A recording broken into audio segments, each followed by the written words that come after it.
There we go. All right, everybody.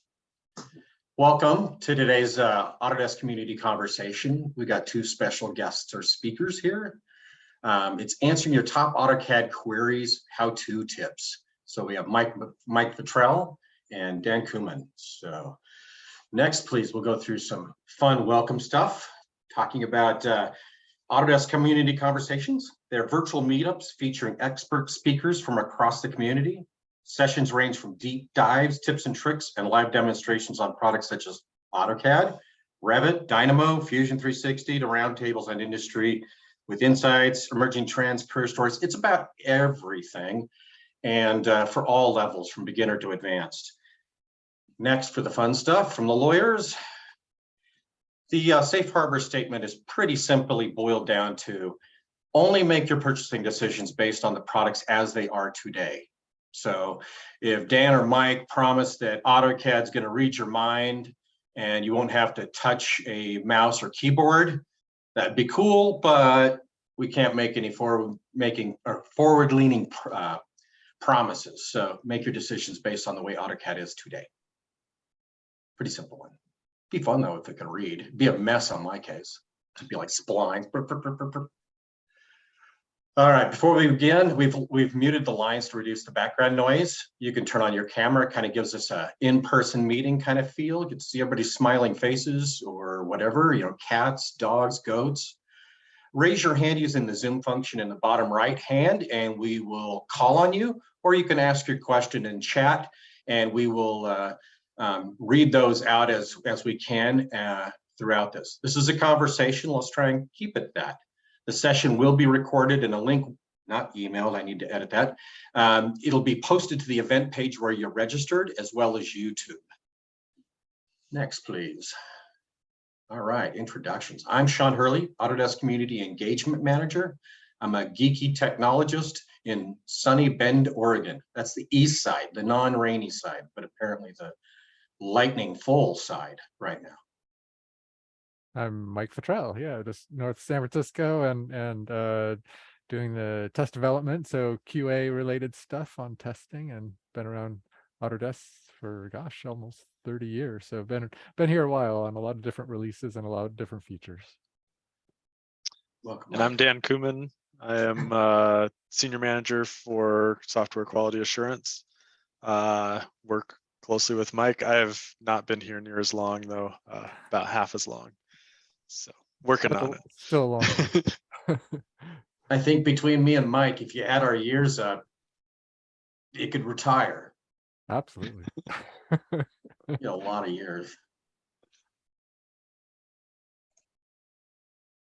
All right. Well, I think this is where I jump in and start talking myself, right? So what we're planning for today, we had talked last week about some of the things people brought up as confusion about the product, and a lot of them were bugs or things that weren't quite working right, and how to fix those problems, right? How to fix if something was broken. But this week we wanted to go a little bit of a different direction. These were questions that came up in the community forum where people were asking something that was more of a common knowledge or knowledge gap, where trying to help people understand better how the product works. And so you can see here, we're going to talk about how to import PDFs into AutoCAD, understanding the drawing save, backup, autosave system, dashed lines appearing as solid and how to deal with that, hovering the pointer over the grips and not being able to get the dynamic dimensions. So a little bit of conversation around dynamic inputs, and then creating a spline with an arrowhead. And I have a few quick shameless plugs. Well, one, a lot like last session, I would love for you to join the alpha and beta program. Best way to get feedback directly to the AutoCAD team, work with the engineering team, see features that are new and making sure that they work well with what you would expect, and also being able to shape those features. Say that maybe you're an AutoCAD Classic user and you really like the toolbars. I love the toolbars myself. I try to keep them alive. But if I forget to check something in a toolbar, we love beta users, alpha users, giving the feedback, hey, I need a toolbar button for this, right? So join the beta, join the alpha. We have about 6 alphas a year right now, and we have 4 beta builds per year. So a lot of great opportunity about once a month to get involved and push the buttons and give some feedback. Super easy to join. Just join at feedback.autodesk.com. And with that, we're going to jump into Mike's slides. Alrighty, yeah. So there's a few different ways to bring, if you're working with PDF, you want to bring it into your drawing you're working on. Couple things to keep in mind might affect how you bring that PDF in. One really comes down to, what is that PDF? If you had taken a printed output, maybe put it on the scanner and the scanner sent you generated a PDF for you, most likely it's going to be really just an image in that PDF. If you had a like a PDF editor, maybe Acrobat Pro or something like that, you could open it and you could just see the actual, it's just like I can't remember, it's a PNG, but it's basically an embedded image. And then the other kind of PDF the AutoCAD would plot, we call a vector PDF. So inside that PDF are PDF calls them mostly paths. They're polyline like objects or splines. They can have text, that sort of thing. And so those can it can give you different functionality once you bring that PDF into AutoCAD. So a couple things. I don't have screenshots of the dialogues, but PDF attach is one way to bring your PDF in. It's very much like the dialogue's very similar to the XREF attach when you what's called the attach external reference dialogue. So you use the PDF attach command or just attach command and choose the PDF file format, and you get a presentation of all the pages. If it happens to have multiple pages in your PDF, you choose which one you want, and you can do all the things that you'd normally do with an XREF. Choose the whether you want to place it with a reference with a relative path or absolute path, and where you want it on the screen and the scale. If you're bringing that when you bring that in, it's really we call it an underlay. So it's kind of like you were using an image. So it sits there. You can if you move it to the back with like draw order, you can then use it as sort of your backdrop. Maybe you're placing a building in an area and you had a PDF scanned image, for example.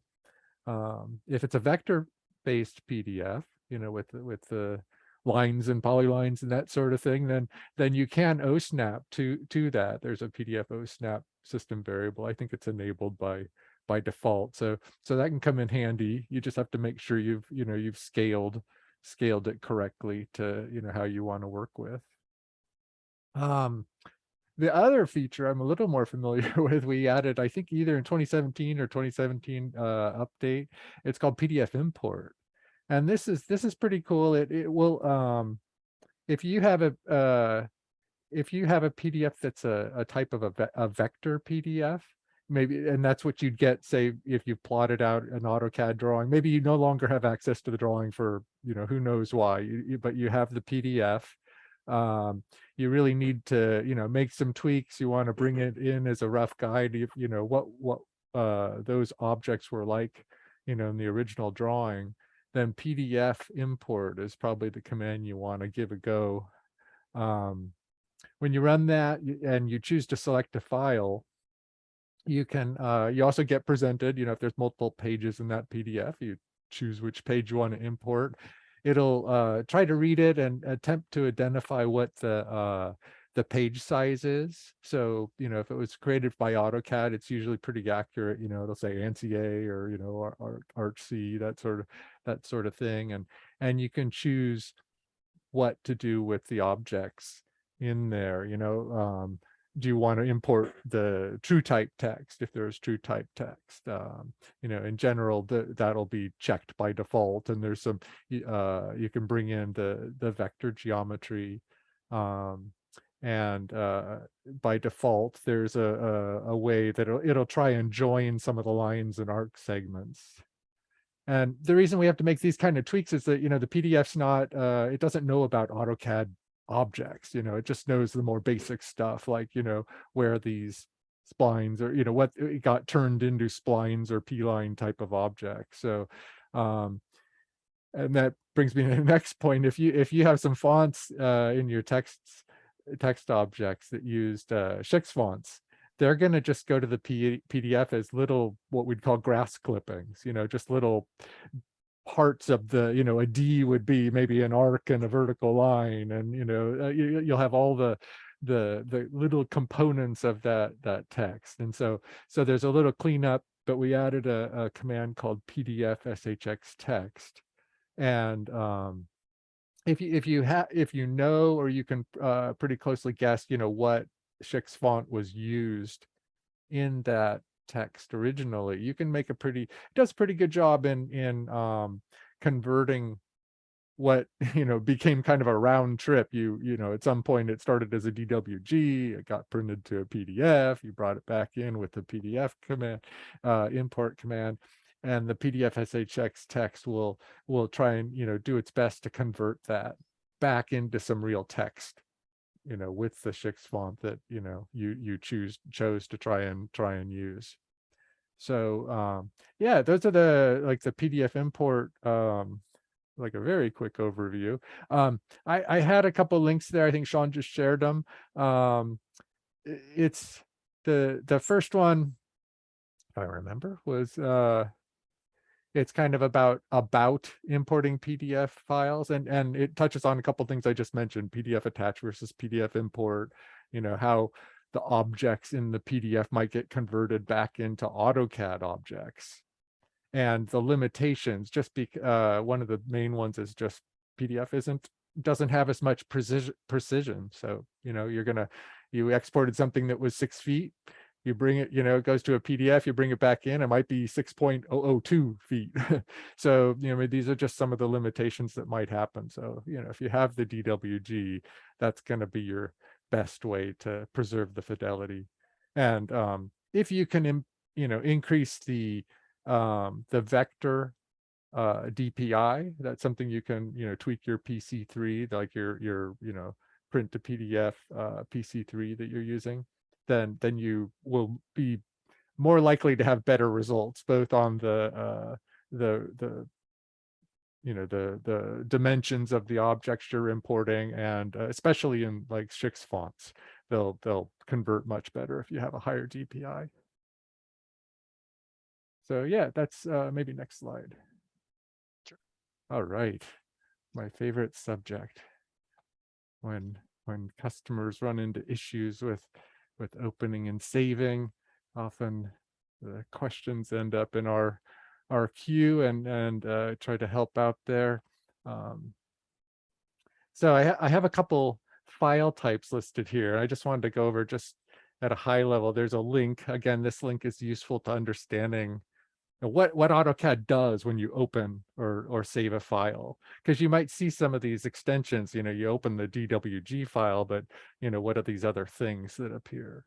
Right when you open, there's a DWL and DWL2 files. You might see them. They're hidden by the operating system by default, but they just have, it's for the command called who has. So if Dan's opened a file, I try to open it, it says, hey, Dan Kuhmann has this open for, do you want to open it read only? It got Dan's name from reading this file. That's all it is. So you open a file, it writes out if you open it for read write, as you would kind of normal, it'll write your name into this file, and it's there for the duration that you have it open.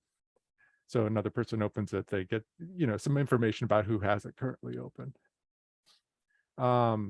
When you go to, well, I should say, when you open a file, AutoCAD always reads the entire DWG into working RAM, into memory. And when you go to save, it's kind of a couple steps involved. It's not, a little more than you might, intuit. So we first rename the existing DWG that's sitting on disk that you just opened. We rename it to a .back file. And I think it's always good to keep that enabled, but if you, for some reason you wanted to disable that, there's an isave back sysvar to disable the creation of the back file when you save. The next step is AutoCAD will take everything that's in memory that you've been working on, and when you've done this save, it writes it out to a TMP file, and then finally the last step is to rename that TMP to have the DWG extension. So seems a little convoluted, but that wiki page has a little more information about what's going on when you do a save. And just, I wanted to touch on just quickly the autosave. So, you can set this, it defaults to happen every 10 minutes. It is actually a DWG file, and so is the .bak file. So if for some reason, maybe you lost power, we were talking about that earlier. If you lost power while you were working, if an autosave had kicked in, you hadn't manually saved yet, if you restart AutoCAD, you'll probably get this dialog palette called the Drawing Recovery Manager, and it'd pop up, and it would probably present you with the $sv$ and .bak file. You could open those and choose to save them because they really are just DWG files. The other thing to keep in mind about autosave is that it's not like Microsoft Office 365. It's not like saving every edit as you're working. So it's good to, it's a good way to have it kind of as a little backup for you, but you really should be doing a Control S now and then yourself. Don't absolutely rely on this. It just it hurts to get some customer feedback, and it's like, I worked all day on this file and I looked, I crashed or I lost power, or what happened, and all my work is gone. It's like, dude, you really have to press Control S while you're working. It's really important. So you have to save. Let's see really quick. Oh, the isave %. So there's this concept of full save versus incremental save, and I touch on that on the wiki. But in short, while you're working, if you've edited the file, maybe you've erased some objects, maybe you've blocked some objects, there's going to be some extra, what you might call wasted space in the drawing.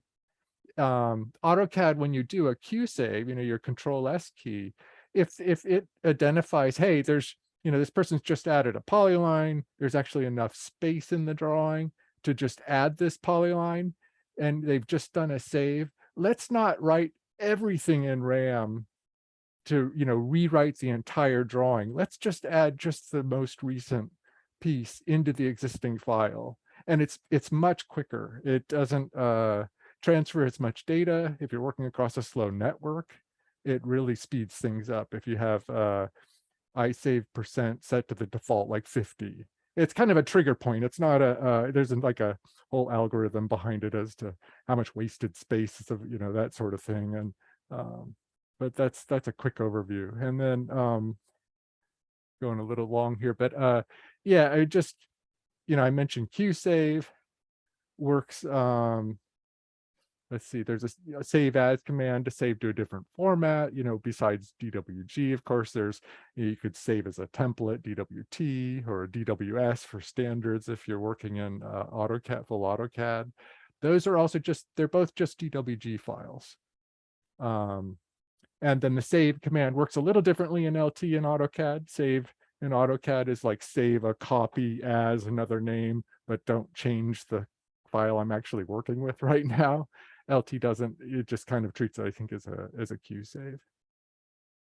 And the last point was just, each time we have to make a change to the format, the data saved to a drawing, if you try to save to an older version, it does two things. It takes, if there's something that we've added in the current release, it has to save it almost twice, if you will. It saves it back in a way that's sort of hidden for older releases. So older releases could still open the file, but if you reopened it in the current release, it would be read back in just to the current release.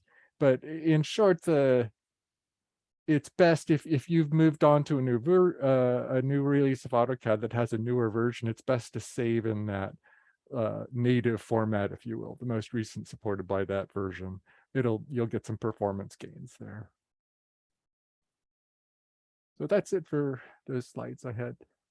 There's a lot of great information in there, Mike. And I think it's important to note the current version is 2018 version. So plenty of runway there for versions of AutoCAD that you're using that can all work with the same drawing format. Something we've been trying to keep the same drawing format as long as possible. See how long we can make it.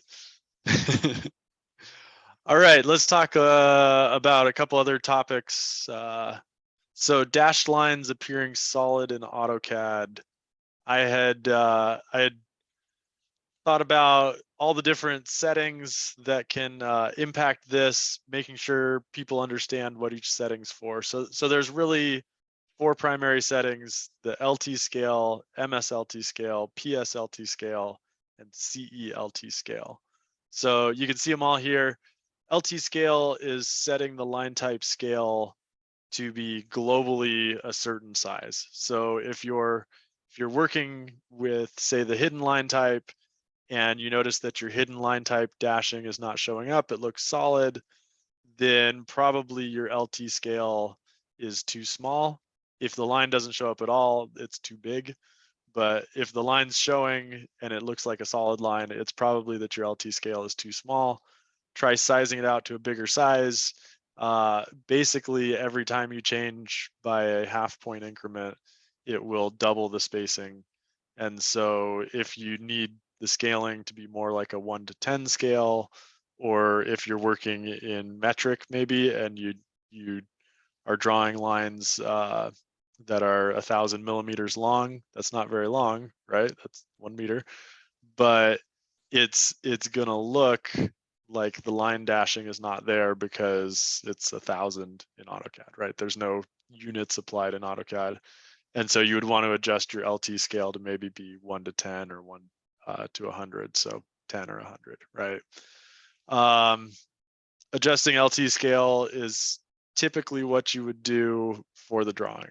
But if you set your LT scale to 1 and say that your one of your line types, maybe it's a custom line type that you've created, or maybe it's one of the line types that you'd like to use, but it's a little more set up for being in a imperial units instead of metric or something like that, right? Then you can also adjust a specific line type to have a different LT scale by using CE LT scale.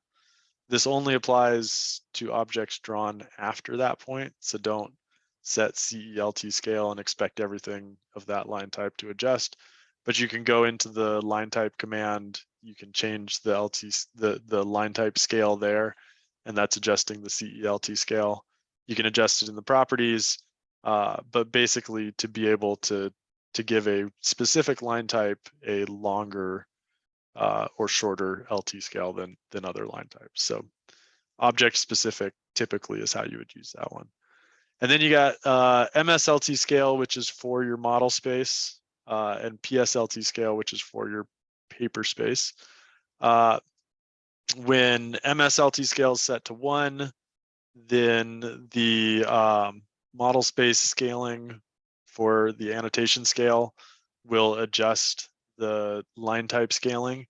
And so you'll see if you change your annotation scale to 1 to 4, 1 to 40, the line type scaling adjusts appropriately. So you can keep your line type scale set at 1 and then use annotative scaling to adjust the annotation scaling. And then PSLT scale is similar, but it's for layouts and for your viewport. If your viewport is set to 1 to 40, you'll see the line type adjusting there. So that's how to use the LT scaling. Again, if the line appears solid and it's supposed to be dashed, It's probably the line type scale. It's probably that the line is very large and it really is dashed, but you'd have to zoom in close enough to see that dashing or adjust the scaling accordingly. The second topic, hovering over grips does not display dynamic dimensions. That's a good question, but I think the real question is, how does dynamic input work? I want to see the dynamic dimensions and I'm not seeing them for some reason. So it's probably because your dynamic input's turned off. So if it's turned off, right, it's one of the negative settings of the sysvar. So -3 is when you hit the, I think it's F10 or F12, one of those, and you turn off dynamic inputs, right? Then it flips it to a negative value, -3, -2, whatever your positive value was before gets flipped to negative. But you can also set up your dynamic inputs to be the one that you want to see. And so if you want dynamic input to be set to 3, that's showing with pointer inputs and dimension inputs on. I believe 2 is dimension inputs only without pointer inputs. And then 1 and 0 turns both of those settings off, right? Little better control over what you're doing than memorizing numbers.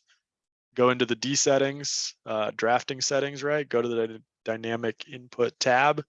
And you can see, I've got the picture there, right? You've got enable pointer input, being able to set up your pointer inputs, enable dimension inputs, being able to set up your dimension inputs, and then dynamic prompting, like what the command line is saying on your cursor so that you don't have to look down at the command line, or you can have your command line on a different screen, or however you work, right? But it's right there following your cursor around so you can see what you're being prompted to do.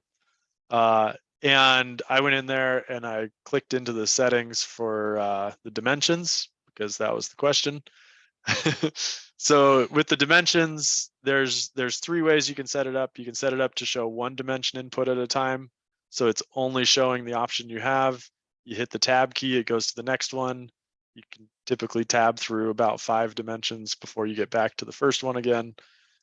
So that's a good way to work if you don't want the extra clutter on your screen. If you hate having, all these things pop up when you hit the dimension button, you just want to see what you're working with right there. You know that the other ones exist and you know how to get to them by pushing tab, then set that one on, right? That cleans up your screen, makes it nice. If you're not sure what's coming next, you can set it for 2 dimensions and it'll show the one you're currently on and the one that you're going to hit when you get tab, right? So you hit the tab button, you go to the next one, it updates, you got 2 dimensions, but it's always available to tab to the next one, right? And so that one is the default that lets people kind of know what's coming next as well as what's there. Clutters up your screen a little bit more, but that's probably what most people are used to. So if you're not seeing the dimensions, it's probably because this has been changed from the value that you wanted, right? And the third option there is show me everything, right? But then you can pick which ones to not show you. So you can show the following inputs, right? And then you can turn off resulting dimension, length change, absolute angle, right? So if you wanted 4 of the 5 or 3 of the 5 to always be showing, or if you wanted all 5 to be showing, pick that one, right? Tons of controls, right? I think we said at the beginning of this, AutoCAD has 3 ways to do everything. Here's an example, right? You have all your controls, all your options, exactly what you want, but you have to know to go into D settings and to be able to set up all of the settings. Otherwise, you're just doing DYN mode, setting a number and kind of getting the defaults for that number, or you're going down on your system tray and you're setting the button there to be on or off, or you're setting your settings there, right? So really, D settings is the best way to get all the options that you want to set it up to be perfectly how you want it. But probably if you're not seeing dimensions at all, it's because they got turned off. Awesome. Hey, just one quick note here, Daniel. Yeah. Dan. God. See, I'm reading Daniel Whichever. on there. I know you was Dan. Dean gave a great way to remember just go back to the last topic. Think of LT scale as a global setting in a drawing file. From there, just remember the following. CE is, or celt scale is, it stands for current entity. MS is, it stands for the model space. PS is paper space. So it's a nice way to do it. Also, Mr. Fottrell gave us another nice reference for markup import command in AutoCAD 2023. It's another very cool way to leverage PDF with AutoCAD drawings. So for those not monitoring the chat, there was some good stuff in there. I was thinking when Mike was talking about PDF import, I was like, oh, we should have put a note in here for markup import. So markup import is when if you go on your PDF and you like put a rev cloud in, or you put some text in, like, hey, this object's wrong, right? You can actually import those markups, and it'll come in as a trace over your drawing so that you can see, hey, this is, and you can take a cell phone picture of it, or you can bring in a PDF if you're editing in Adobe or something like that, right? Or you can import the picture there and have the drawing overlay, right? A trace of the drawing to be able to work with it. So great plug there, Mike. I was thinking the same thing, that it'd be good for people who are interested in that. It's in 2023. Get the update one to have all the latest on that, but great one to use. And with that, we're going to the last topic. I know we're a little past 10:30, but I think I asked Sean for 10 extra minutes. So we're all good here. It's fine. It's fine. We should have put these as a 1-hour session because we really could have expanded on everything. So the last one, creating splines with arrowheads. And as best as I know, you cannot actually create a spline with an arrowhead, but I think what the real question is how do you make a spline M leader with an arrowhead? Because you can make a spline M leader, you can put an arrowhead on it, you can put whatever you want from the spline options. So I can't answer that. You can go to M leader, you can O for options, L for leader type, and P for spline, right? And now you've got a spline, which I think they look pretty cool on some drawings. It really depends on your idea of what your company standard is, I guess. If your company doesn't like squiggly M leaders, then don't do that. Not encouraging squiggly M leaders, but I've used both. Sometimes I use the straight lines. Sometimes I got to get an M leader that goes around some other text or something like that, and I use the spline M leader. And as long as the city or government entity doesn't mind the splined M leaders, I like that way. There's also the default on M leaders is 2 points, so your spline just looks like an arc if you start with the default. So I do encourage go under the M leader and O for options, M for max points, change that to a number you're never going to hit, and then you can draw as many click points as you want. Typically like 3 or 4 looks good. If you actually got up to 50, that might be a bit excessive for an M leader.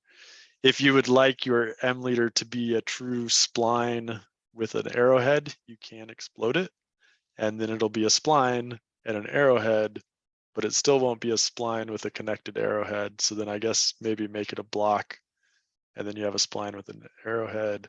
I don't know the exact question. I can't ask people, but I assumed this was the direction people were looking for is hey, I saw an M leader that looked like a spline, right? How did I do that? It's under the M leaders. You can go in your M leader style. You can change the leader format and the leader structure to have the maximum points, or you can type it in. Like I said, I'm old school user, so I type everything and do toolbars, right? That was all I had on this topic. I think Dean said he has a forum link there of great ways to work with the spline M leaders. I'll put those in the event page as well in the notes. Thanks, Dean. I'm so old school, I still type DD modify, DD attribute edit, all those things. I can't get it out of my mind. I still push Control C sometimes. All right. Well, there's a lot of good information. Appreciate Mike and Dan. I got a few things to add, a couple slides. Don't leave us yet. And when you do leave, there's a quick, easy little survey, and just fill that out. It helps us figure out how to, as we evolve this program, how to best fit your needs and what you're looking for, what you enjoyed, and what you'd like to see in the future. So next, please. You can explore the many ways to connect the Autodesk community, including the global network of user groups in the Autodesk Group Network, our industry-focused communities, helping your colleagues solve business challenges, the Autodesk forums, of course, and staying connected with us on Twitter and all over. I'm going to paste a lot of links in here.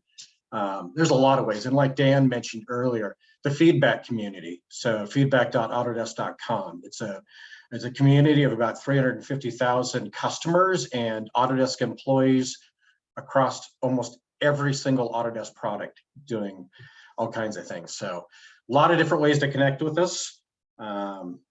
Next, please. Thank you for attending our feedback community, our community conversation today. We hope you'll join us again. There's a link to what's on the calendar. There's all different types of events we're scheduling out. We have 2 actually going on at AU, live and in person. So we have the Dynamo office hours and the Revit hints and hacks. Both of those will be live. So thank you. Thank you again, Dan, Mike, everybody who attended. The recording will be posted to the event page later today. So have a great day and continue to stay connected. I can't even talk today. Take 3 days off and this is what happens. Dean, yes, definitely hope to see everybody at AU 2022 in New Orleans. We'll see you there. All right. Cheers, everybody. Bye-bye.